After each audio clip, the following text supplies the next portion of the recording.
খিদা লাগছে, কিন্তু ঠান্ডার কারণে হাত দেখাইতে ইচ্ছে হইতেছিল না। পরে বউরে বললাম যে খাওয়াই দাও। অবশ্য আমি আরেকটা কারণে খাওয়াতে বলতেছি।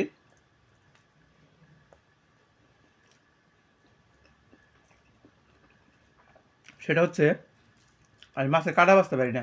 কে এই মাছে কি কাটা আছে তোমার মনে হয়? হ্যাঁ, কিন্তু একটা কাটাও নাই, খুব সুন্দর। আর হইতেছে একটা তুমি কথা শুনলে আমার হারবে, সেটা হচ্ছে আমার পাঙ্গাস মাছ খাই গলায় কাটা ছিল। আমি মাছ খাই না, কিন্তু আর বললেন না, 3 বেলায় খাওয়াই দিলেই ভালো, নাহলে খায় না সঠিকভাবে। 2-3 দিন ধরে খাওয়াই দিই না, বলতেছে যে তুমি আমার অনেক দিন ধরে খাওয়াই দাও না। এখন আমি পরে আর কি করবো, আবার খাওয়াই দেওয়া শুরু করলাম। তো দেখেন, মাছ দিয়ে আর বেগুন ভাজি দিয়ে ভাত। মাছটা কেমন হয়েছে একটু বলো? সেই মজা হয়েছে। অনেক মজা হয়েছে না? খাবার মাছ কিন্তু শেষ, অল্প রান্না করছিলাম। যদি ভালো না হয় তা দেখি ভালো হয়েছে, একেবারে